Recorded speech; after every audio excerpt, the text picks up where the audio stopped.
Drill a pilot hole in the post. Then screw the hanger bolt into the hole. A socket driver, hand or power drill driven, will make the job easier.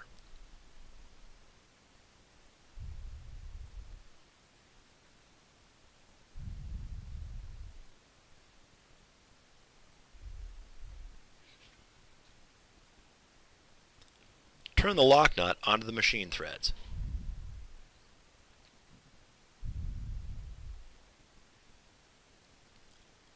Mark the cable from the front edge of the fitting, in accordance with the instructions included with the fittings.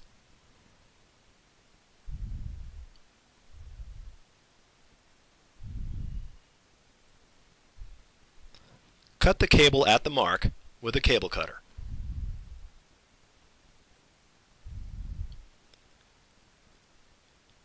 Slide the body of the fitting onto the cable.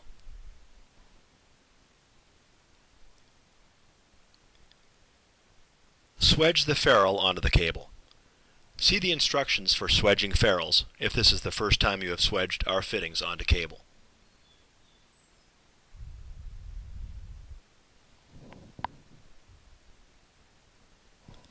Then turn the body onto the threads until it is finger tight.